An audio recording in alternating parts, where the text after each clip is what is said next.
রাজ্যে পূর্ণাঙ্গ শিক্ষা প্রতিষ্ঠান গড়ে উঠল মুকো বধিরদের জন্য। 1971 সালে ত্রিপুরায় একটি প্রতিষ্ঠান গড়ে উঠেছে মুকো বধিরদের জন্য, এবং সরকারি সেই প্রতিষ্ঠানটি এক প্রকার খুঁড়িয়ে খুঁড়িয়ে চলছিল। কেউ কেউ বলছিলেন যে এই প্রতিষ্ঠানটিকে পূর্ণাঙ্গ রূপ দেওয়ার জন্য এতটা বছর সময় লেগেছে। 1971 সালে সেই প্রতিষ্ঠানটিতে সর্বশেষ যে শিক্ষা ব্যবস্থা ছিল সেটা প্রথম শ্রেণী পর্যন্ত, অর্থাৎ প্রাক প্রাথমিক শিক্ষা সেখানে হতো।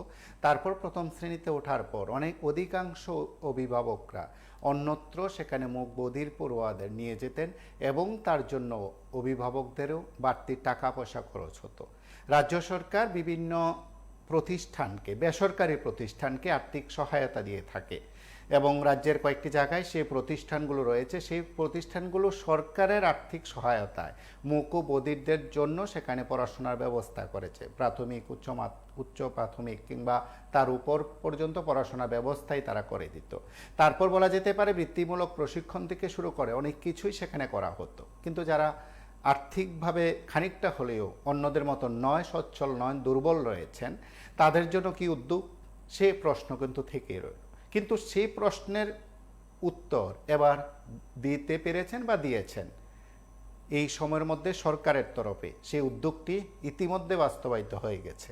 আজ সকালবেলা রাজ্যের সমাজকল্যাণ সমাজ শিক্ষা দপ্তরের মন্ত্রী টিঙ্কু রায়ের উপস্থিতিতে রাজ্য সরকারের নিজস্ব বা সরকারের নিজস্ব শিক্ষা প্রতিষ্ঠান মুকো বধিরদের জন্য তার ফলক উন্মোচন হলো। উজান অভয়নগরে যে প্রতিষ্ঠানটি 1971 সালের 24 মার্চ প্রতিষ্ঠিত হয়েছিল মুকো বধিরদের জন্য, সেই প্রতিষ্ঠানটি, শিক্ষা প্রতিষ্ঠানটি এবার পূর্ণাঙ্গ রূপ পেয়েছে, এবং সরকারের তরফে মন্ত্রী টিঙ্কু রায় ঘোষণা দিয়েছেন যে পরবর্তী ধাপে এই প্রতিষ্ঠানটি পরবর্তী শ্রেণীতে সেখানে উন্নীত করা হবে। আজ প্রথম থেকে পঞ্চম শ্রেণী পর্যন্ত মুকো বধির 50 জন ছাত্রছাত্রীকে বিনামূল্যে থাকা ও পড়াশোনার সুযোগ করে দিতে এই বাক পুনর্বাসন বিদ্যালয়টিকে পঞ্চম শ্রেণী পর্যন্ত উন্নীতকরণ করা হয়েছে। আজ তার আনুষ্ঠানিক পর্বে আপনারা দেখলেন মন্ত্রী টিঙ্কু রায় সহ অন্যান্যরা আছেন। মন্ত্রী টিঙ্কু রায় এখানে বক্তব্য রাখতে গিয়ে কয়েকটি তথ্য যেমন দিয়েছেন, তার পাশাপাশি তিনি মহাকরণে সাংবাদিক সম্মেলনে কয়েকটি বিষয় সেখানে উত্থাপন করেছেন। আপনারা যে দৃশ্য দেখছেন টিভির পর্দায় যারা আছেন, আমরা অবশ্যই বলছি সকল অংশে মানুষের শিক্ষার দায়িত্ব সরকার নিক, এই বক্তব্য বা এই দাবি প্রায় প্রত্যেকেরই আছে। বিভিন্ন সংগঠন, সংস্থা, প্রতিষ্ঠান এই দাবিগুলো করে থাকে। কিন্তু তাদের জন্য, মুকো বধিরদের জন্য যে বিশেষ উদ্যোগ নেওয়া দরকার, অত্যাধুনিক শিক্ষা ব্যবস্থা রাজ্যে করা দরকার, কার্যকর করা দরকার, সেদিক থেকে যে দৃশ্যগুলো আপনারা দেখছেন, অবশ্যই তার মা বাবা যারা আছেন, অভিভাবকরা যারা আছেন, আমার এই কথাগুলো যারা শুনছেন, তাদের মধ্যে অনেকেই বলবেন যে হ্যাঁ, আপনারা যে ব্যবস্থাটির কথা বলছেন সেই ব্যবস্থাটি বেসরকারিভাবে রাজ্যে ছিল, সরকারিভাবে সেখানে প্রথম অর্থাৎ প্রাক প্রাথমিক শিক্ষার ব্যবস্থা ছিল। আজ কিন্তু সেখানে প্রাথমিক স্তর পর্যন্ত শিক্ষার ব্যবস্থা করার যে ঘোষণা সেটা দেওয়া হয়েছে। যে ছবিগুলো আপনারা দেখছেন সেখানে একেবারে ছেলেমেয়েরা, বাচ্চারা যারা আছেন, তারা কিন্তু মুকো বধির যারা আছেন, তাদের জন্য যে আধুনিক শিক্ষা ব্যবস্থা বা আধুনিক বিভিন্ন মেথড ব্যবহার করে যে শিক্ষা ব্যবস্থা লাগু করা হচ্ছে দেশে বা চালু করা হচ্ছে, ত্রিপুরার ক্ষেত্রে সেই দৃশ্য আপনারা দেখেছেন। সেই দৃশ্যগুলো আমরা যদি আরও একবার দেখি, সেই দৃশ্যগুলো যদি আরও একবার আমরা দেখি, তাহলে সেখানে দেখব যে আধুনিক কিছু ব্যবস্থা আছে। সেই ব্যবস্থাগুলোর মধ্যে কি রয়েছে, ধরে নেওয়া যে টিভি, এলইডি কিংবা স্ক্রিন রয়েছে, যে স্ক্রিনে সেখানে কিভাবে তাদেরকে বোঝানোর জন্য উদ্যোগ নেওয়া হয়, তাদেরকে সেখানে দেখানোর ব্যবস্থা করা হয়। হেডফোন সেট ব্যবহার করে কিভাবে শিক্ষার আলোয় তাদেরকে পৌঁছানো যায়, শিক্ষার মূল বিকশিত যে দিকগুলো রয়েছে সেদিক থেকে তাদেরকে কিভাবে বিকশিত করা যায়, তার উদ্যোগের খানিকটা দৃশ্য আপনারা দেখেছেন। তাদের সঙ্গে যারা কথোপকথনে রয়েছেন বা তাদেরকে যারা প্রশিক্ষণ দেবেন, বলা যেতে পারে তাদের শিক্ষক শিক্ষিকা যারা আছেন, তাদের জন্য এই আধুনিক শিক্ষা ব্যবস্থায় তাদেরকে প্রশিক্ষিত করা হয়েছে। সেই প্রশিক্ষণের পর কয়েকটি বিষয় বোধ হয় খুব গুরুত্বপূর্ণ। অনেক অভিভাবক আছেন, অনেক শিক্ষক শিক্ষিকা আছেন, আজ কিন্তু এই বিষয়টিকে আমাদের কাছে উত্থাপন করেছিলেন। নমস্কার, কে বলছেন? নমস্কার। হ্যাঁ, বলুন। স্যার, কথা শুনছেন? আপনি লাইভে আছেন, আপনার কথা শোনা যাচ্ছে। না, বলছিলাম কি স্যার, আপনাদের সিদ্ধান্ত তো ঠিক আছে, ভালো সিদ্ধান্ত, কিন্তু আমি ব্যতিক্রম বলতে আমি আপনার সাথে কথা কোয়ার মতো সুযোগ পাইনি না। সেই জায়গাতে বলবো মানে টিএসসিএল, সাই কম্পিউটার এবং ফিটকো, এই যে দুইটা সংস্থাকে বরাদ দিয়েছে, এই ব্যাপারে যদি আপনারা একটা প্রোগ্রাম করেন। অবশ্যই আজকের বিষয় নিয়ে কিছু কথা আছে। না, বলবো না স্যার। ওকে, আমরা প্রতিদিন যে কয়েকটি বিষয় উত্থাপন করি তার মধ্যে অবশ্যই আছে রাজ্যে নতুন নতুন কয়েকটি বিষয় আছে যে বিষয়গুলো নিয়ে প্রতিনিয়ত মানুষ কথা বলেন, প্রতিনিয়ত মানুষের কাছে বিষয়গুলো উত্থাপন করা খুব দরকার। আমরা কয়েকটি বিষয়ের মধ্যে আজ এই কথা বলতে পারি। উজান অভয়নগরে যে প্রতিষ্ঠানটি যাত্রা শুরু করেছিল বা বলা যেতে পারে যে প্রতিষ্ঠানটি শুরু হয়েছিল বা শুরু করেছিল, সে উজান অভয়নগরের সেই প্রতিষ্ঠানটি 1971 সালে 24 মার্চ প্রতিষ্ঠিত হয়েছিল একটি লক্ষ্যে, যে মুকু বধির পড়ুয়া যারা আছেন বা পুনর্বাসন বিদ্যালয় হিসাবে যে বিদ্যালয়টি গড়ে উঠেছিল, শিক্ষা প্রতিষ্ঠানটি গড়ে উঠেছিল, আজ তার পূর্ণাঙ্গ রূপ পেয়েছে। যদি সত্যি সত্যি অর্থে আগামী দিনে পূর্ণাঙ্গ শিক্ষা প্রতিষ্ঠান হিসাবে আরও ব্যাপক সংখ্যক পড়ুয়াদের ভর্তি করার সুযোগ সেখানে থাকে বা সুযোগ দেওয়া হয়, তাহলে বোধহয় অনেক অভিভাবকরা আছেন সরকারি ব্যবস্থাপনা, সরকারি সুযোগে, সরকারের টাকা পয়সা সেই সব পড়ুয়াদের সেখানে প্রশিক্ষিত করবেন কিংবা সেসব পড়ুয়াদের সেখানে শিক্ষাদানের সুযোগ তারা নিতে পারেন বা সুযোগ তারা দিতে পারেন। সরকার সেই উদ্যোগ নিয়েছে। সরকারের তরফে কয়েকটি বিষয় বোধহয় আজ মন্ত্রী টিঙ্কু রায় তুলে ধরেছেন। আমরা আশা করি রাজ্যের শিক্ষা ব্যবস্থার ক্ষেত্রে কয়েকটি দিক খুব গুরুত্বপূর্ণ, বিশেষ করে মুখ বধির, দৃষ্টিহীন যারা আছেন, দৃষ্টিহীন প্রতিবন্ধী যারা আছেন, তারা বিভিন্ন সময় সে দাবি করেছেন। আমরা জানি যে আরও কয়েকটি শিক্ষা প্রতিষ্ঠান, সরকারি শিক্ষা প্রতিষ্ঠান রয়েছে দৃষ্টিহীনদের জন্য, ছেলে এবং মেয়েদের জন্য আলাদা আলাদা সেখানে পৃথক পৃথক শিক্ষা প্রতিষ্ঠান রয়েছে। তার সঙ্গে আজ যুক্ত হলে মুক বধির পড়ুয়াদের জন্য, শিক্ষার্থীদের জন্য, ছোট ছোট শিশুদের জন্য সেখানে প্রাক প্রাথমিক শিক্ষার ব্যবস্থা, ৫ম শ্রেণী পর্যন্ত সেখানে পড়াশোনা করতে পারবেন। যতটুকু খবর মন্ত্রী এবং বিভিন্ন স্তরের আধিকারিকদের দেওয়া বক্তব্য অনুসারে তারা দাবি করেছেন, তারা বলেছেন বা কথা দিয়েছেন পরবর্তী সময় সেখানে বলা যেতে পারে ৫ম শ্রেণী পর্যন্ত, তারপর ৬ষ্ঠ শ্রেণী, ৭ম, ঠিক এইভাবে এই শিক্ষা প্রতিষ্ঠানটিকে উপরের শ্রেণীতে উন্নীত করা হবে ক্রমান্বয়ে, বা বলা যেতে পারে ছাত্রছাত্রীদের উপস্থিতি এবং পরবর্তী শ্রেণীতে উন্নতি হওয়ার মধ্যে, এবং তাদের জন্য যে বিশেষ পদ্ধতি সেখানে নেওয়া হয়, বিশেষ পদ্ধতিতে যেখানে তাদের শিক্ষাদান করার উদ্যোগ নেওয়া হয়, তার জন্য ইতিমধ্যে প্রশিক্ষণ দেওয়া হয়েছে। সেই প্রশিক্ষণের বিষয়গুলো মন্ত্রী তুলে ধরেছেন। সেই অনুষ্ঠানে মন্ত্রী টিঙ্কু রায় কথা বলতে গিয়ে জানিয়েছেন, দেশের প্রধানমন্ত্রী নরেন্দ্র মোদী, রাজ্যের মুখ্যমন্ত্রী ডাক্তার মানিক সাহার চিন্তাধারা এই দেশকে যেমন এগিয়ে নিয়ে যাওয়া, রাজ্যকে যেমন এগিয়ে নিয়ে যাওয়া, ঠিক সকলের বিকাশকে ত্বরান্বিত করা, ঠিক তার পাশাপাশি রাজ্যকে নানা দিক থেকে যে মডেল করার সিদ্ধান্ত, সেদিক থেকে এই উদ্যোগ বোধহয় নিঃসন্দেহে গুরুত্বপূর্ণ। আমরা মন্ত্রীর ভাষণে কিছু অংশ শুনি। যে মুখবধিরদের জন্য একটা স্কুল ক্লাস 1 থেকে ক্লাস 5 পর্যন্ত আজকে সেটা শুভ উদ্বোধন হলো। আপনারা শুনলে অবাক হবে, আমাদের ত্রিপুরার যে পূর্ণ রাজ্যের মর্যাদা পেয়েছে 50 বছর পার করলাম, আর এই আজকে যে স্কুলটা আপগ্রেড হলো সেটা 50 বছর পর হলো। অর্থাৎ 1971 সালে এখানে নার্সারি স্তরে বাচ্চাদেরকে মুখবধি বা যারা কানে শুনতে পায় না তাদের জন্য এই সেন্টারটা চালু হয়েছিল। এটা আমাদের দুর্ভাগ্য বলবো, 50 বছর সময় লেগেছে ক্লাস 1 থেকে ক্লাস 5 পর্যন্ত করতে। তার জন্য হাততালি নয়, তার জন্য আমাদের আজ দুঃখ প্রকাশ করতে হয় যে 50 বছর সরকারি ব্যবস্থাপনায় একটা মুখবধিরদের জন্য আমরা স্কুল করতে পারলাম না। 50 বছরেরও বেশি সময় লেগেছে। অর্থাৎ 1931 সালে এটা হয়েছিল যে নার্সারি বাচ্চারা ক্লাস 5 পর্যন্ত থাকবে। এখন এই ধরনের যারা কথা বলতে পারে না, যারা কানে শুনতে পায় না, তাদের জন্য ব্যবস্থাটা কোথায় ছিল? তাদের জন্য এখানে ক্লাস 1 এ ওঠার পর তাদের নমস্কার, কে বলছেন? তাদেরকে দেওয়া হতো। হ্যাঁ দাদা, কুমারঘাট থেকে বলছিলাম। হ্যাঁ বলুন। মানে টপিকটা দেখাচ্ছেন, এটা যদি কার্যকরী হয়, সিদ্ধান্ত নিয়েছে ঠিক আছে, কার্যকরী হয় ভালো উদ্যোগ, খুবই শুভ উদ্যোগ আমি বলবো। হ্যাঁ, 71 যদি এটা মানে প্রথম স্থাপিত হয়ে যায় তাহলে 54 বা 53 বছর চলবে, যাই হোক এটা না। আমি বলবো যে কোনো মানে জুট আমল, তারপর গেল আপনার বাম আমল, তারপর ওনারা কি হয়েছিল, ওই দপ্তরে তো অনেকেই ছিলেন। দীর্ঘদিন এই সমাজ কল্যাণ দপ্তরে মহিলারা ছিলেন। 18 পর থেকে আরেকজন ছিলেন। তারপর বামমূল্য অনেক ছিলেন। বাম তো দীর্ঘদিন রাজত্ব করেছে। মুখ্যমন্ত্রী তো এটা তো মানে কি বলবো, এটা মানে ঈশ্বর বিশ্বাস যদি করে তাই এটাও পূর্ণ হবে ওনাদের জন্য। উম, এটা ভালো উদ্যোগ, মানে আমি বলবো যদি সঠিক বাস্তবায়িত হয়।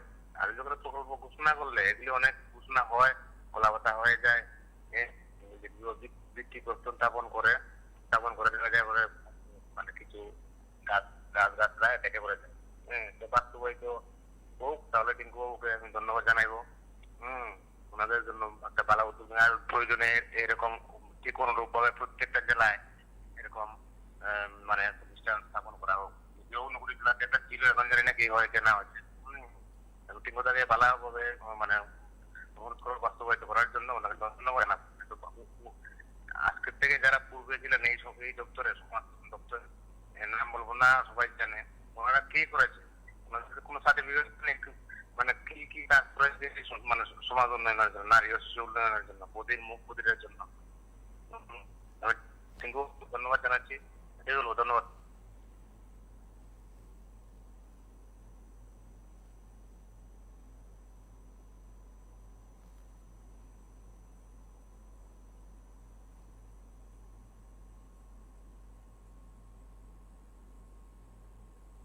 তারা পড়াশোনা করতে গিয়ে তারা সেখানে গড়ে উঠতে পারতো না, তার জন্য তার ড্রপ আউট হয়ে যেত। আর নতুবা একটা প্রাইভেট স্কুল এখানে আছে, আমি নাম নেব না, প্রাইভেট স্কুলে বছরে 40 থেকে 50 হাজার টাকা দিয়ে সেখানে নমস্কার, কে বলছেন? ভাবুন কি দুর্ভাগ্য আমাদের। হ্যাঁ বল। নমস্কার দাদা, আমি বলছিলাম যদি কাগজ হ্যাঁ বল। বলছিলাম প্রোগ্রাম দেখতেছিলাম অনেকক্ষণ ধরে, শুনতেছিলাম অনেকের বক্তব্য। তো দেখুন, অভয়নগরে মুখ ও বধির যারা রয়েছে, সেটা কানে শুনতে পায় না, কথা বলতে পারে না, তার জন্য স্কুলের মধ্যে যে ব্যবস্থাটা করা হয়েছে, আমাদের সমাজ শিক্ষা দপ্তরের মন্ত্রী, মাননীয় মন্ত্রী ত্রিপুরা রাজ্যের ত্রিপুরা রায় মহোদয়, অবশ্যই তার কৃতিত্ব এবং সঙ্গে আমাদের রাজ্যের মুখ্যমন্ত্রী মানিক সাহার কৃতিত্ব আমি বলবো। বিশেষ করে সমাজ শিক্ষা দপ্তর যিনি বর্তমান মন্ত্রী ত্রিপুরার কৃতিত্ব আমি বলবো। কেননা এর আগেও আমরা বিজেপি সরকার ছিল ত্রিপুরাতে 18 পরে, মাননীয় মন্ত্রী একজন মহিলা, আগের বক্তা যে মানে বক্তব্য বলেছেন, উনি বলেছেন যে মহিলা ছিল, শান্তনা চাকমা। উনি একদিন মহিলা হয়ে কিন্তু কাজটা করতে পারেনি। তারা মনে হয় তারপর আগে তো সিপিএম ছিল, কংগ্রেসের দুটা মূলে ছিল। আমি এটাই বলবো, তো ত্রিপুরায় যেটা কাজটা করেছেন, এটা আগেও আরো আগেই করা উচিত ছিল। তো দরকার, দেখুন এটা এরকম কাজ করতে গেলে, এরকম একটা বলিষ্ঠ সিদ্ধান্ত, সবার জন্য ভালো একটা কাজ করতে গেলে একটা দৃঢ়তাপূর্ণ শপথ নিতে হয় মনে মাঝে, আমি কাজটা করবো, সবার যাতে ভালো হয়। শান্তনা চাকমা মহোদয় ছিল, আমাদের ত্রিপুরায় মহোদয় রয়েছে, দুজনই কিন্তু মন্ত্রী, বিজেপি সরকারের মন্ত্রী, এবং দুজনই কিন্তু মন্ত্রী রয়েছেন। কিন্তু সমাজ শিক্ষা দপ্তরটা কিন্তু শান্তনা চাকমা মহোদয়ের থেকে ত্রিপুরায় মহাশয়ের হাতে দিয়েছেন রাজ্যের মুখ্যমন্ত্রী মানিক শাহ মহোদয় ওনার কার্যকালে 23-এর পরে। ভালো ত্রিপুরায় যে কাজগুলি করছেন, আমার মতে ত্রিপুরায় যে কাজগুলি করছেন ভালো কাজই করছেন। কিন্তু দাদা, আমি একটা কথা বলতে বাধ্য হচ্ছি, বিভিন্ন কারণে বিভিন্ন জায়গায় আমরা দেখতে পাচ্ছি যে মন্ত্রীরা তো কাজ করছে, মন্ত্রীরা তো সব জায়গায় গ্রাউন্ড লেভেলে খবর রাখতে পারবে না। ওনারা তো প্রত্যেক গ্রামে গ্রামে গিয়ে খবর কালেক্ট করতে পারবে না। ওনাদের সোর্স কে? গ্রামের প্রধান, মানে আমাদের যে পঞ্চায়েত স্তরে প্রধান, উপপ্রধান থেকে মেম্বার, চেয়ারপারসন রয়েছে, শহরের মধ্যে কাউন্সিলর, এবং পার্টির মধ্যে রয়েছে পৃষ্ঠা প্রমুখ, বুথ প্রেসিডেন্ট। অনেকাংশে দেখবেন যে পার্টির মধ্যে বুথ প্রেসিডেন্ট, পৃষ্ঠা প্রমুখরা কিন্তু সত্যিকারের কথা কিন্তু এমএলএ মন্ত্রীদেরকে বলে না। আর গ্রামাঞ্চলের মধ্যে গ্রামের প্রধান, উপপ্রধান, মেম্বাররা কিন্তু সবসময় কিন্তু মানে কি বলবো, মানে ওই গ্রামের পাবলিকের কথাগুলি কিন্তু এমএলএ কানের মধ্যে মানে সচরাচর নিয়ে আসে না। 5টা প্রবলেম বলে ওইখানে জনসাধারণ যদি কোনো মেম্বারকে বলে যে কাজটা হচ্ছে না কেন, তখন মেম্বার বলে দেখবো, দিচ্ছি বলে এমএলএ কানে কিন্তু খবরটা নিয়ে পৌঁছায় না। এটা এই যে ভাইরাসটা শুরু হয়েছিল সিপিএম এর শেষ দিকে, মানে 15, 16, 17, 18 আমলে, গ্রাউন্ড লেভেলের ফেলিউর জন্য কিন্তু সিপিএমটা ত্রিপুরা থেকে চলে গেছে। সেম প্রবলেম হচ্ছে এখন বিজেপির সময়ে। বিজেপির এমএলএরা মন্ত্রীরা কিন্তু কাজ করছে, আপনারা চেষ্টা করছে যে আমরা কিভাবে রাজ্যটাকে এবং দেশকে উন্নত করতে পারবো, বিশেষ করে রাজ্যটাকে শান্তি শৃঙ্খলা পর্যন্ত নিয়ে যাবো। কিন্তু গ্রাউন্ড লেভেলে যারা গ্রাসরুটে যারা কাজ করছে, পার্টি এবং এই যে মানে প্রশাসনের যারা রয়েছে, মানে দলের যারা রয়েছে, তারা কিন্তু খবরটা কিন্তু এমএলএ এবং মন্ত্রীদের কানে কানে কিন্তু নিয়ে যাচ্ছে না। তো এটার ফল কিন্তু বুক করতে হবে।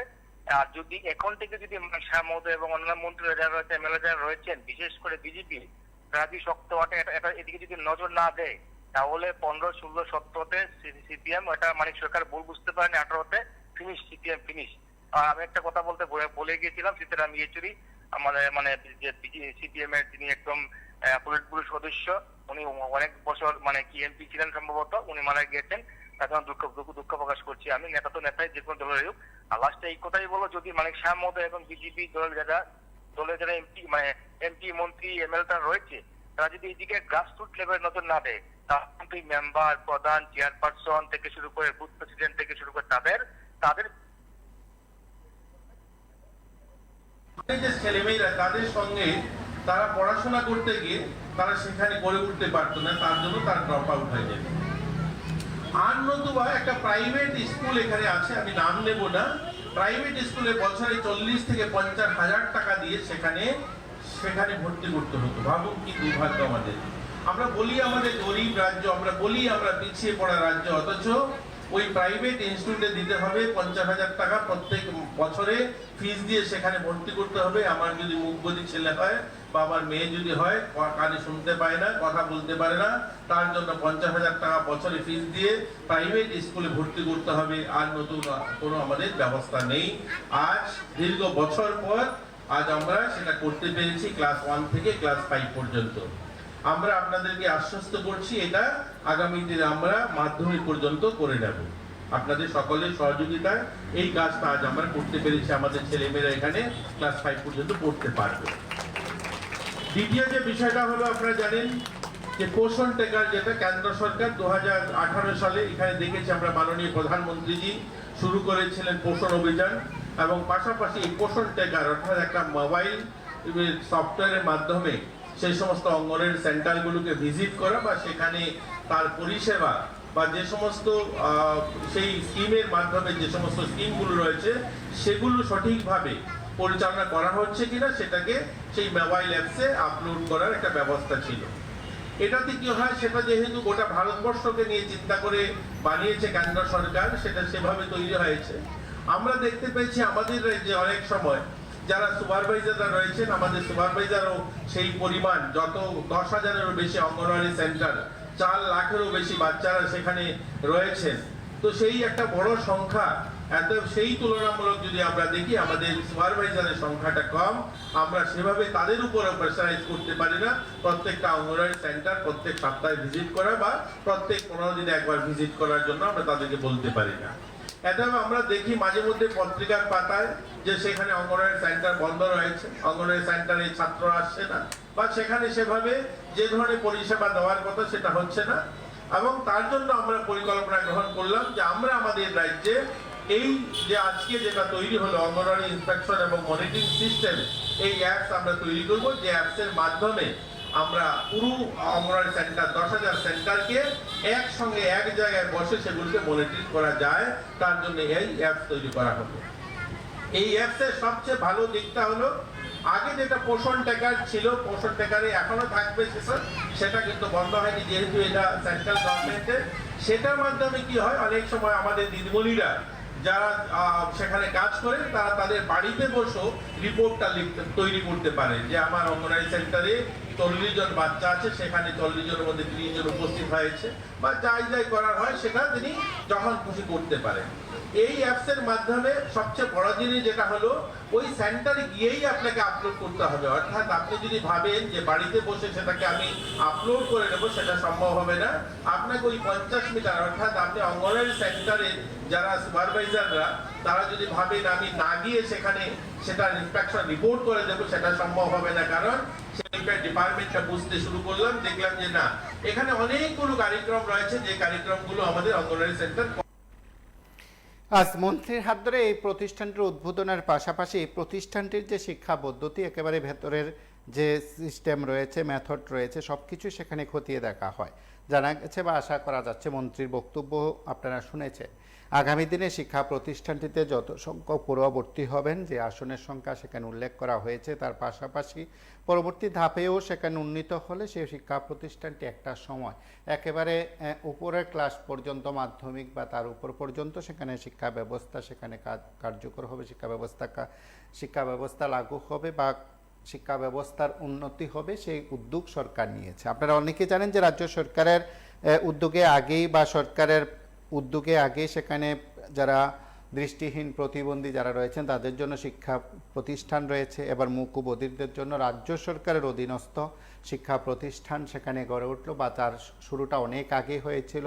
সেখানে প্রাক প্রাথমিক এবং প্রথম শ্রেণীর পড়াশোনা সেখানে হতো, তারপর সে পরীক্ষার্থীদের বা সে পড়ুয়াদের অন্য কোনো প্রতিষ্ঠানে চলে যেত। অন্য কোনো প্রতিষ্ঠান মানে সেখানে বেসরকারি প্রতিষ্ঠান, মোটা অঙ্কের টাকা দিয়ে সেখানে তাদেরকে পড়াশোনার ব্যবস্থা করা হতো। সেদিক থেকে গরিব ছাত্রছাত্রী যারা আছেন তাদের জন্য দপ্তর সরকারিভাবে সাহায্য করলে ওইসব প্রতিষ্ঠানগুলোর সঙ্গে যারা যুক্ত ছিলেন তারা হয়তো সেদিক থেকে অন্য ব্যাখ্যা দিতে পারেন, কিন্তু অনেক অভিভাবকদের বোধ হয় তাদের সন্তানদের এসব প্রতিষ্ঠানে পড়ানোর মতন সে আর্থিক যে সচ্ছলতা থাকা দরকার সেটা ছিল না। আজ সরকার বোধ হয় সেদিক থেকে উদ্যোগ নিয়েছে।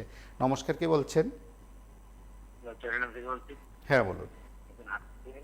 আপনার স্ক্রিনে যা দেখলাম, উদ্যোগ তো মিনিস্টাররা খুব ভালোই করে, বাস্তবে করতে গুরুত্ব দিব সেটা বলা যাবে বাস্তবের উপরে।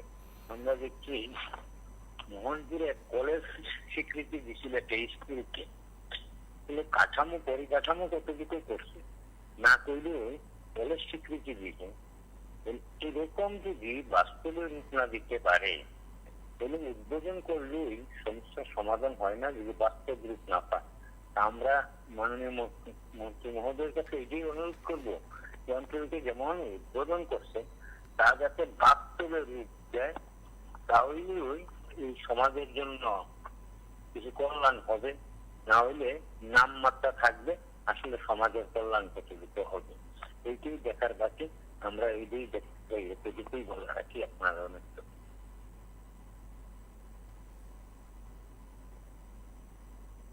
দেখার ব্যবস্থা রয়েছে। তো আমি আশা করব এই অ্যাপসের মাধ্যমে আগামী দিন আমাদের যে পরিষেবা সেটা আরো উন্নয়ন হবে। আমরা অনেকেই বোধহয় শিশুদের জন্য শুধুমাত্র যারা ছোট ছেলে মেয়েরা রয়েছে তাদের পুষ্টিকর খাবার বা তাদের পড়াশোনা এরকম নয়। আমিও ধীরে ধীরে যখন অঙ্গনওয়াড়ি সেন্টার সহ আমাদের এই সোশ্যাল ওয়েলফেয়ার ডিপার্টমেন্টটা বুঝতে শুরু করলাম, দেখলাম যে না, এখানে অনেকগুলো কার্যক্রম রয়েছে যে কার্যক্রমগুলো আমাদের অঙ্গনওয়াড়ি সেন্টার করে থাকে। আমাদের অঙ্গনওয়াড়ি ওয়ার্কার যারা রয়েছেন তারা একদিকে যেমন 3 থেকে 6 বছরের বাচ্চাদের খাবার ব্যবস্থাটা দেখেন, তাদের পুষ্টিগত দিকটা দেখেন, তাদের ওজন দেখেন, তাদেরকে পড়াশোনার দিক দেখেন। আর একটা হলো 0 থেকে যারা 3 বছরের তাদের খাবারটা বাড়িতে পৌঁছে দেওয়ার কাজটা করেন, সেখানে তাদের বাড়িতে খাবার যায়। আবার আমরা গর্ভবতী মায়েদেরকে তাদের রেশনটাও আমাদের বাড়িতে দেওয়ার ব্যবস্থা রয়েছে। তো এই ধরনের অনেকগুলো মাতৃপুষ্টি যোজনা চলছে, মুখ্যমন্ত্রী মাতৃপুষ্টি যোজনা, আপনাদের এই অ্যাপসের মাধ্যমে সেগুলো তুলে দিতে পারবো। আমরা দেখুন, আমি বলছি না সমস্ত 10,000 অঙ্গনওয়াড়ি সেন্টার সব ভালো চলছে। হ্যাঁ, আমরা জানি অর্ধেকেরও বেশি অঙ্গনওয়াড়ি সেন্টার যেখানে ছাত্র সংখ্যা কম, যত ছাত্র আসার কথা ছিল সেটা আসছে না, সেখানে পরিষেবা যে ধরনের কথা দেওয়ার সেটা হচ্ছে না। কিন্তু আমি এটাও বলতে পারি যে আজকের দিনে অসংখ্য অগণিত অঙ্গনওয়াড়ি সেন্টার আমরা আপগ্রেড করতে পেরেছি। আমরা ধলাই জেলাতে এরকম অসংখ্য অঙ্গনওয়াড়ি সেন্টার যেখানে স্মার্ট ক্লাস, এলইডি টিভি, ভালো আলোর জলের ব্যবস্থা, ফ্যান, ইলেকট্রিসিটি ব্যবস্থা দিয়ে আমরা পরিষেবা শুরু করেছি। আমরা এরকম অনেক অঙ্গনওয়াড়ি সেন্টার যেখানে খেলাধুলার ব্যবস্থা সহ কিচেন গার্ডেন সহ আপগ্রেড করতে পেরেছি। আমাদের পরিকল্পনা রয়েছে আমাদের রাজ্যের 10,000-এ যে অঙ্গনওয়াড়ি সেন্টার রয়েছে 100% অঙ্গনওয়াড়ি সেন্টারকে আপগ্রেড করা।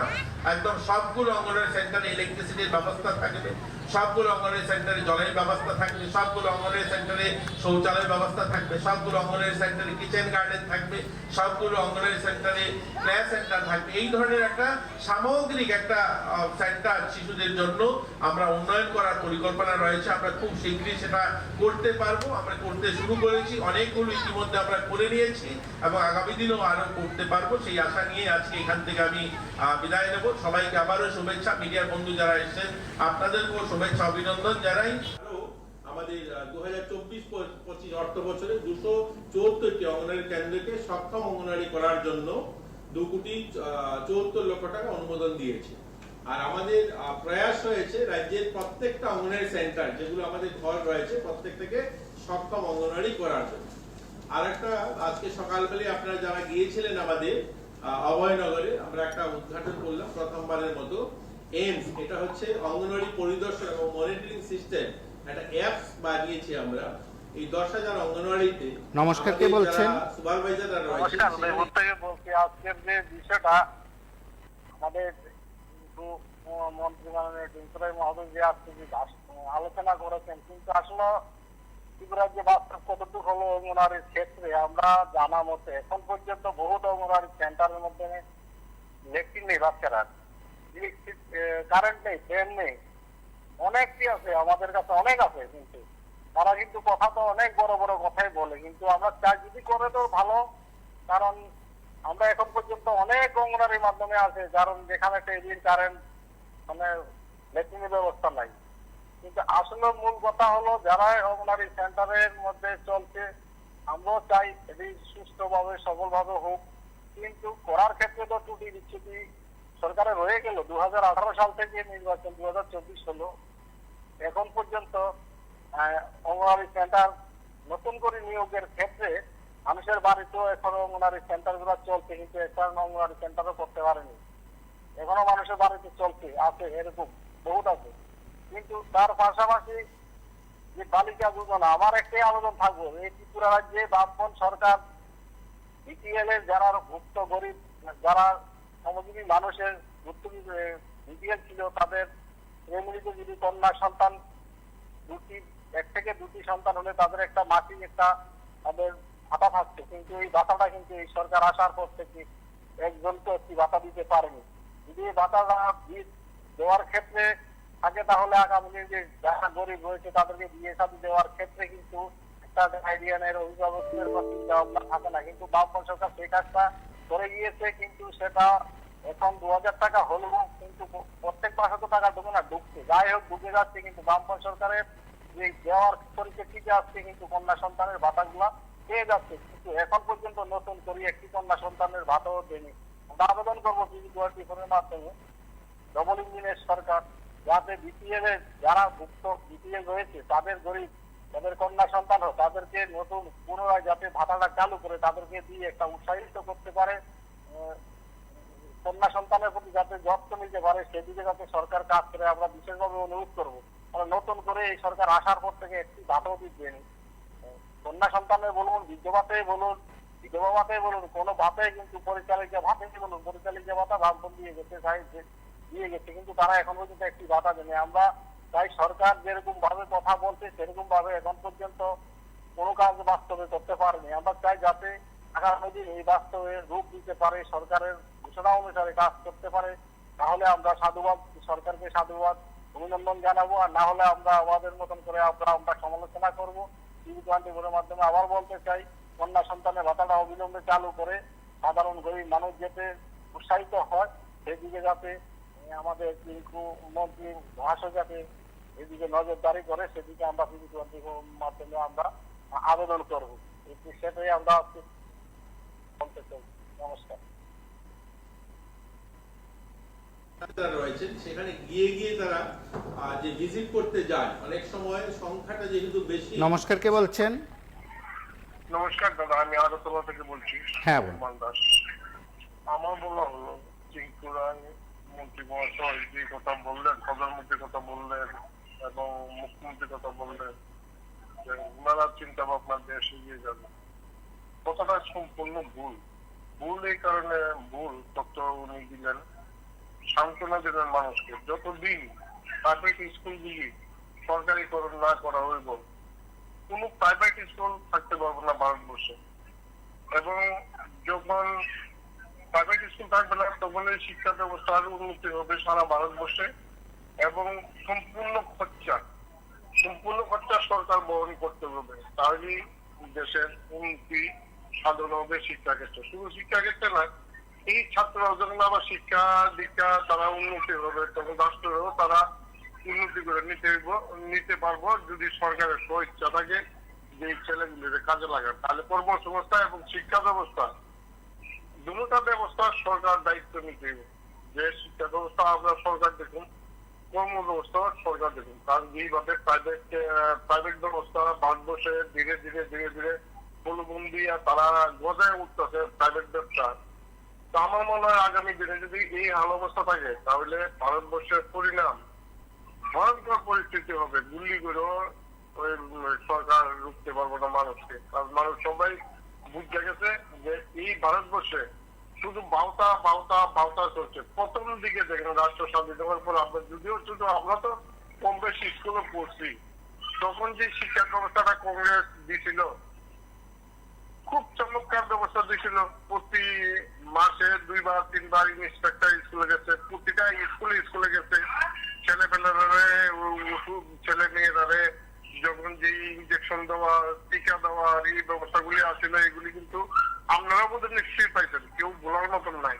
তখন শিক্ষা ব্যবস্থাটা খুব ভালো ছিল, পাবলিক কোনো ব্যবস্থা ছিল না। তা ছিল 2-1টা স্কুল মিশনারি। তো মিশনারি এবং যেই পরমানন্দ, রামকৃষ্ণ, শ্রীকৃষ্ণ, হেমুক তেমুক স্কুল বসাইছে, এই স্কুলটিকে বন্ধ করতে বলি।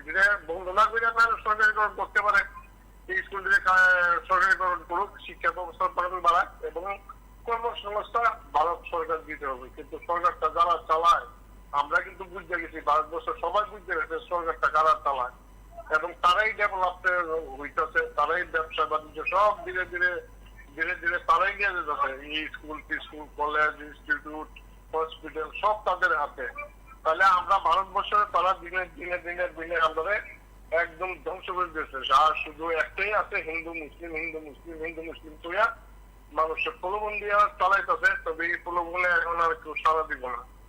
আমরা বললাম সাধু সাবধান, সরকার যদি সাবধান না হতো আমরা আছি, আপনারা মাধ্যমে আমরা যা যতটুকু পারি মানুষের কাছে পৌঁছাতে পারতেছি, হয়তো নিশ্চয়ই মানুষের কাছে পৌঁছাতেছি।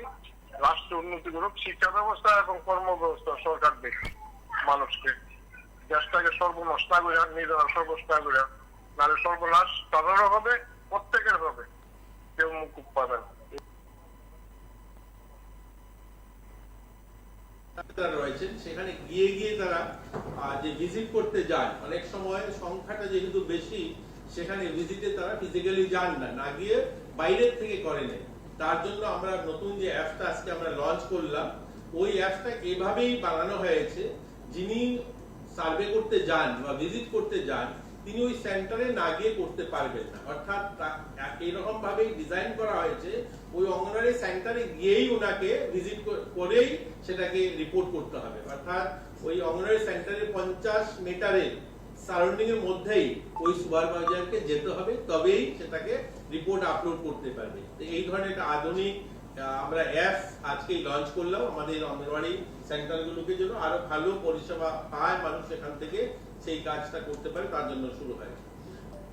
মুখ্যমন্ত্রী মাতৃপুষ্টি উপহার আমাদের একটা যোজনা চলছে, এর মধ্যে প্রায় আমরা 21,080 জন গর্ভবতী মাকে 4,21,00,000 মাতৃবন্ধনা যোজনা, যার মধ্যে 2024 16 জন গর্ভবতী মাকে এই সুবিধা দেওয়া।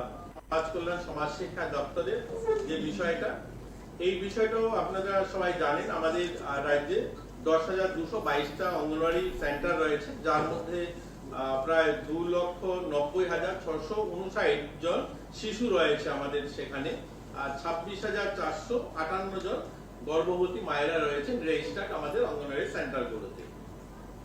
ইতিমধ্যে আমরা কেন্দ্র সরকারের যে অর্থের আমরা নতুন করে 216টা অঙ্গনওয়াড়ি সেন্টার আমরা নতুন করছি। এর মধ্যে 44টা অঙ্গনওয়াড়ি সেন্টার যেখানে রিয়াং শরণার্থী শিবির হয়েছে সেখানে করা হচ্ছে। এছাড়াও পিএম জন্মন প্রকল্পে আমরা 77টা নতুন অঙ্গনওয়াড়ি কেন্দ্র চালু করা হয়েছে, যেখানে ব্লু সেটেলমেন্ট এরিয়া, সেখানে সেগুলোকে করা হয়েছে। আপনারা জানেন এই 10,222টি অঙ্গনওয়াড়ি কেন্দ্রের মধ্যে আমাদের রাজ্যে 9,210টা অঙ্গনওয়াড়ি সেন্টার আমাদের বিল্ডিং রয়েছে, পাকা বাড়ি রয়েছে। আমাদের ডোনার মন্ত্রণালয় থেকে আরো নতুন পাকা বাড়ি নির্মাণের জন্য আমরা 47টা অঙ্গনওয়াড়ি কেন্দ্র নতুন পাকা বাড়ি নির্মাণের জন্য মঞ্জুরি পাওয়া গেছে। এর মধ্যে 32টা অঙ্গনওয়াড়ি কেন্দ্র পাকা বাড়ি নির্মাণের কাজ শেষ হয়েছে, বাকি 15টা অঙ্গনওয়াড়ি কেন্দ্রের নির্মাণের কাজ চলছে। এতে মোট 4,52,00,000 টাকা আমরা ডোনার মন্ত্রণালয় থেকে পেয়েছি। আপনারা জানেন যে রেগার প্রকল্পের মাধ্যমে অঙ্গনওয়াড়ি তৈরি করা হয় 260টি নতুন অঙ্গনওয়াড়ি কেন্দ্রের পাকা ভবন নির্মাণের জন্য আমরা 31,20,00,000 টাকা আমরা সেখানেও পেয়েছি, সেটাও কাজ চলছে। পিএম জন্মনে প্রকল্পে জনজাতি বসতি এলাকায় 88 অঙ্গনওয়াড়ি কেন্দ্রে পাকা ভবনের নির্মাণের জন্য 10,56,00,000 টাকা, প্রতিটি অঙ্গনওয়াড়ি কেন্দ্রের জন্য 12 লক্ষ টাকা করে মঞ্জুরি দিয়েছে। এই 88টি অঙ্গনওয়াড়ি কেন্দ্রে পাকা ভবন নির্মাণের কাজ ত্রিপুরা সরকারের গ্রাম উন্নয়ন দপ্তরকে দেওয়া হয়েছে, সেটার কাজ শুরু হয়েছে। আপনারা জানেন আমরা অঙ্গনওয়াড়ি যারা শহরে বসবাস করি অনেক সময় ভাবি অঙ্গনওয়াড়ি সেন্টারের বোধহয় সবগুলো অঙ্গনওয়াড়ি সেন্টারই বোধহয় ভেঙে পড়ে যাচ্ছে। আমাদের যে অঙ্গনওয়াড়ি সেন্টারগুলো রয়েছে, আমি প্রথমে যেটা বললাম 10,222টা অঙ্গনওয়াড়ি সেন্টার, যার মধ্যে আমাদের ওই অঙ্গনওয়াড়ি সেন্টার 9,210টা অঙ্গনওয়াড়ি সেন্টার বিল্ডিং রয়েছে। এই বিল্ডিং গুলোর মধ্যে আমরা ধলাই জেলাতে ইতিমধ্যে আপগ্রেড করার জন্য ধলাই জেলাতে হাতে নেওয়া হয়েছে 2 কোটি টাকা অনুমোদন দিয়েছে সরকার, যেখানে আর প্রত্যেকটা অঙ্গনওয়াড়ি সেন্টারে আরো লাগানো হচ্ছে এবং এলইডি টিভির ব্যবস্থা করা হচ্ছে ইলেকট্রিসিটি সহ।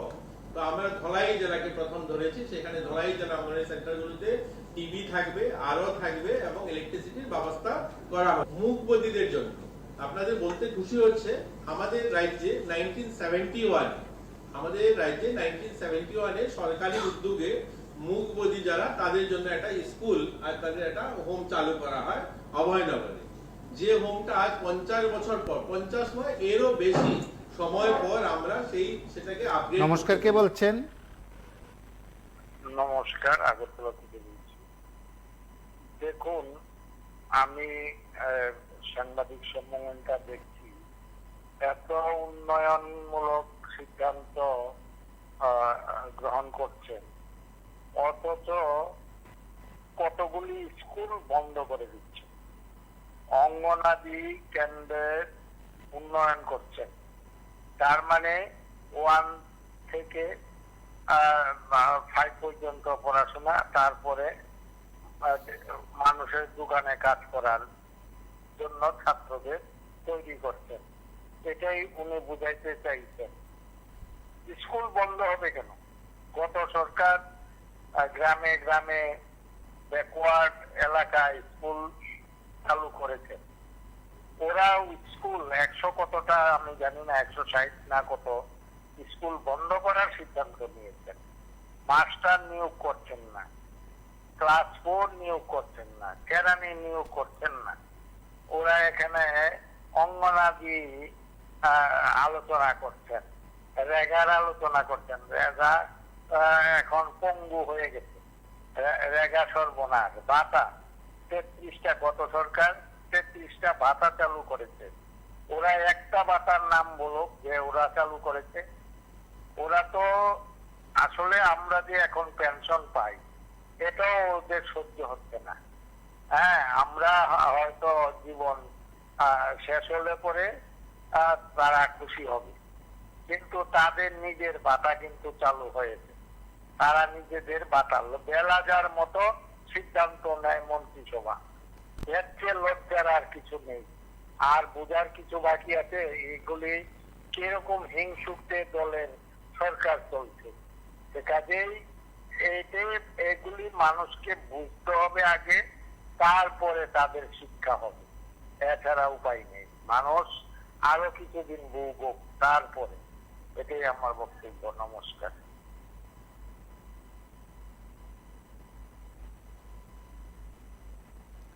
নমস্কার, কে বলছেন?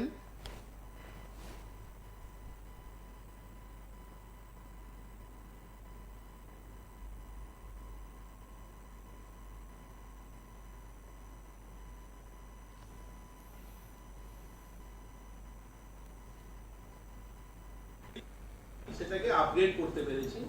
এখানে কি ছিল, শুধু নার্সারি থেকে ক্লাস 1 পর্যন্ত নমস্কার, কে বলছেন? বাচ্চাদেরকে রাখা হতো। হ্যাঁ বল। হ্যালো, হ্যাঁ বলুন। বলছিলাম অঙ্গনাদি স্কুলের উন্নতি ঘটানোর জন্য মন্ত্রী যেসব কথা বলছেন তা কি সঠিক বা বেঠিক আমরা এখনো কিন্তু বুঝতে পারবো না। কারণ এই গভর্নমেন্টের বিগত কাজগুলি আমরা যা দেখলাম 6 বছরে, কতগুলি স্কুল তারা বন্ধ করে দিলেন। স্কুলের মধ্যে একজন মাস্টার থাকে, অথচ স্কুল বন্ধ করে দিলেন। স্কুল থেকে কি বেশি উন্নত অঙ্গনাদি? যদি স্কুল থেকে বেশি উন্নত অঙ্গনাদি হয় তাইলে তাদের উন্নয়নটা সঠিক, কারণ এরা তো বিকাশ করতেন। এরা সবকা ভাগ সবকা বিকাশ, মন্ত্রী যে বিকাশ করেছেন, বিকাশ দেব বর্মার নামে যে কথাগুলি বিধানসভা উঠেছে, এটা সারা পৃথিবীর মানুষ মনে হয় যে জানতে পেরেছেন। সমস্ত পার্টির নেতাদের জন্য চিঠি আছে, কিন্তু বিজেপির নেতা যদি প্রকাশ্য টাকা নিয়ে খেয়ে যান, আমার মনে হয় তাদের জন্য ইডি চিঠি কিছু থাকবে না। মাননীয় মুখ্যমন্ত্রী কিন্তু একবারও বললেন না যে ঠিক আছে, এই কথাটা সুদীপ রায় বর্মন এমএলএ কথাটা বললেন, ওনার ব্যাপারটা আমরা তদন্ত করে দেখব। সুদীপ রায় বর্মন যদি মানে অন্যায্য কথা বলেন, তাহলে তার নামে কেস হোক, তাকে শাস্তি দেওয়া হোক, তাকে জেলে কারাগারে ঢুকানো হোক। যদি সুদীপ রায় বর্মন মিথ্যা কথা বলে থাকেন, আর যদি সুদীপ রায় বর্মন সঠিক কথা বলে থাকেন, তাহলে মাননীয় বিকাশ দেব বর্মার যে বিকাশ, হ্যাঁ, তার বিকাশের মধ্যে আছে দিল্লিতে বাড়ি দুইটা, তাদের তেলের কি বিউসি, আরো কি বিভিন্ন জিনিস, বাড়ি বাউন্ডারি ওয়াল থেকে আরম্ভ করে সবকিছু তো দেখলাম আমরা। কিন্তু যদি সুদীপ রায় বর্মন মিথ্যা কথা বলে থাকেন, তাহলে সুদীপ রায় বর্মনকে জেলে গার্ডে পুরানো উচিত। আর যদি সঠিক কথা বলে থাকেন, তাহলে মুখ্যমন্ত্রী অতি সত্বর তাদের এই জিনিসটা বিচার করা উচিত। আর নয়তো বলবো মুখ্যমন্ত্রী নিজেও সেই দুর্নীতিবাদ, যেহেতু দুর্নীতিবাদের ব্যাপারটা তারা বিচার করেননি, তাহলে উনিও কিন্তু দুর্নীতিবাদ হয়ে যাবেন। এইবার বালুয়ারি স্কুলের যে উন্নতির ব্যাপারটা, সেটাতে আসলাম। যদি স্কুল থেকে বেশি উন্নত বালুয়ারি হয়, তাহলে তো সেটা করবেন। আর স্কুল ধ্বংসটা শুনলাম তারা ইংলিশ করে নিলেন, সারা ভারতবর্ষময় ইংলিশ মিডিয়াম। ইংলিশ মিডিয়াম করলে স্কুলগুলি বন্ধ করে বালুয়ারি সেন্টারে কি ইংলিশ চালু করবেন না কি করবেন, সেটা যদি তারা আমাদের সামনে প্রকাশ করেন, আমরা সবচেয়ে বেশি খুশি হব। যেহেতু তারা ইংলিশ মিডিয়াম পছন্দ করেন, মানে নতুন শিক্ষানীতি তৈরি করেছেন, তাহলে সেখানে কতগুলি স্কুল বন্ধ করলেন, বন্ধ করে তারা এই বালুয়ারি সেন্টার তারা করলেন। এগুলি আসলে আমার মনে হয় তাওতাবাজি, মানুষকে একটা ডাইভার্ট করানো। মানুষকে তারা তো সঠিক কাজ জানেন না, একটা কিছু বলা, একটা কিছু করা। কিন্তু সঠিক কাজ যদি জানতেন, তারা সঠিক কাজ করে তারা এগুলি করে দেখালেন। একটা স্কুলে একজন মাস্টার থাকেন, প্রায়শই স্কুল আন্দোলন।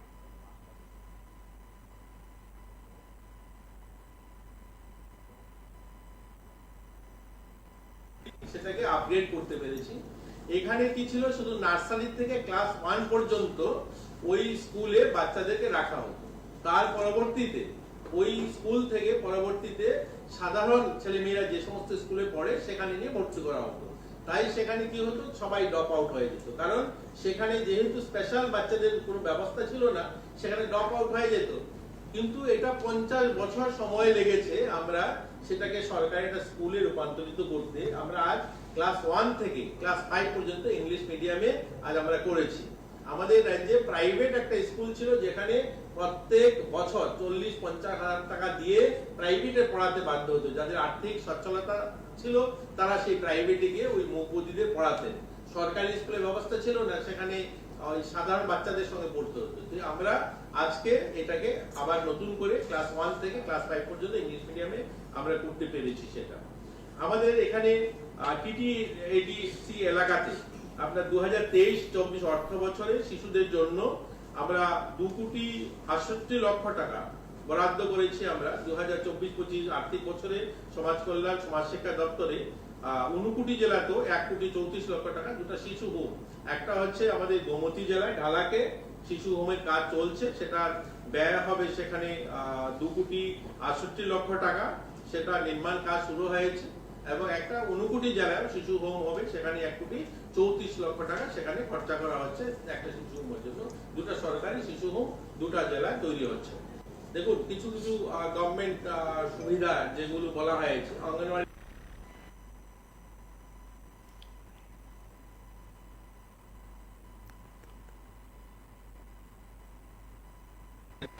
মুখবধিরদের জন্য একটা স্কুল ক্লাস 1 থেকে ক্লাস 5 পর্যন্ত আজকে সেটা শুভ উদ্বোধন হলো।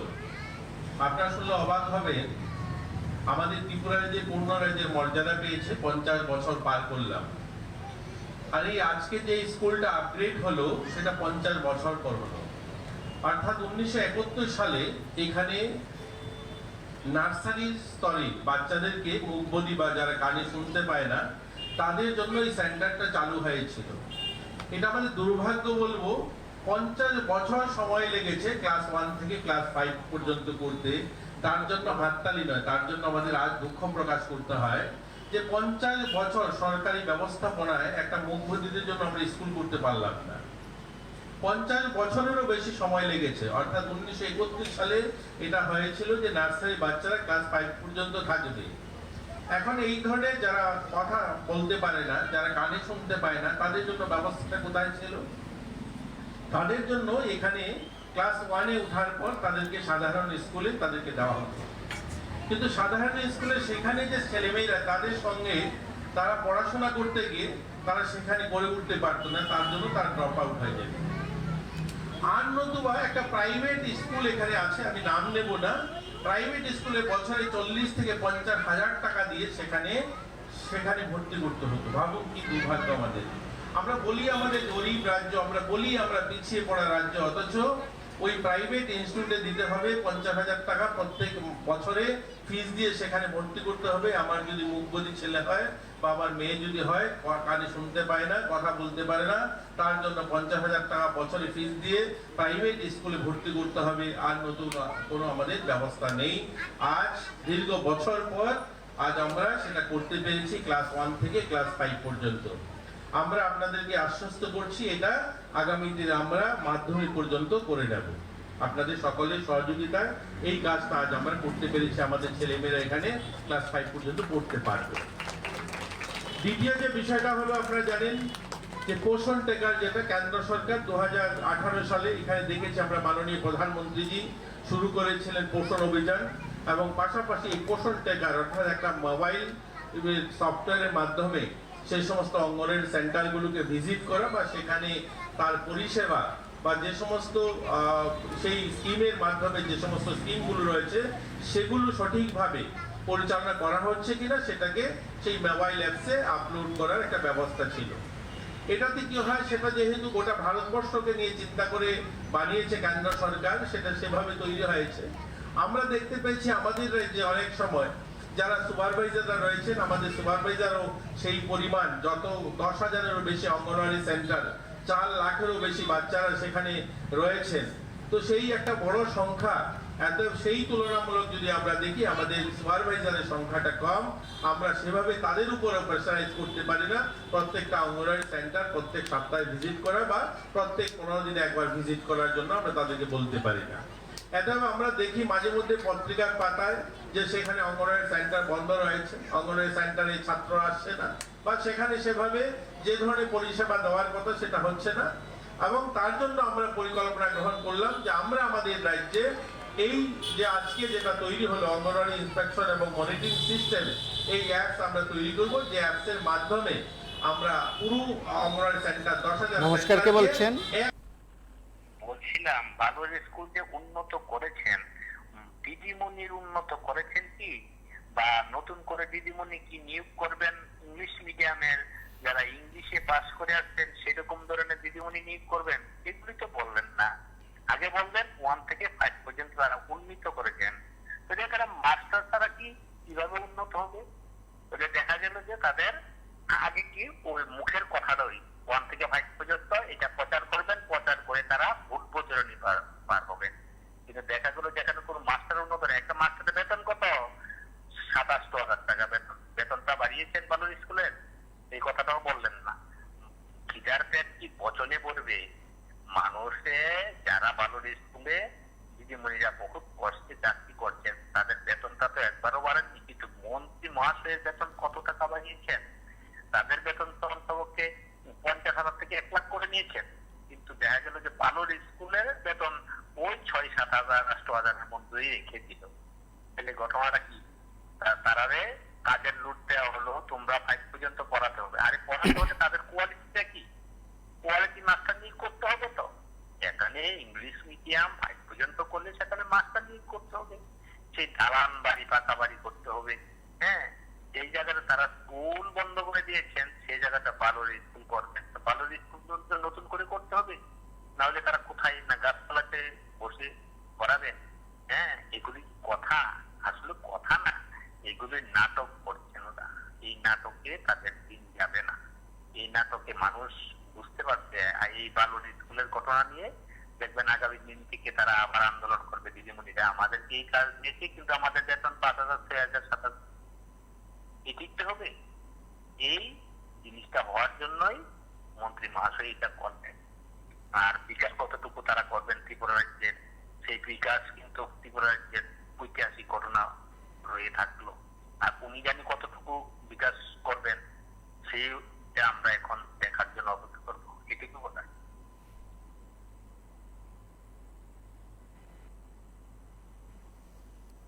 নমস্কার, কে বলছেন?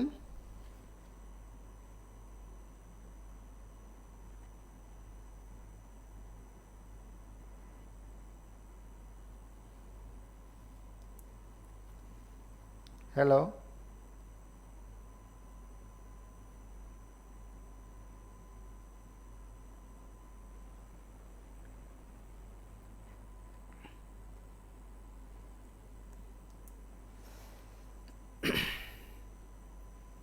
হ্যালো,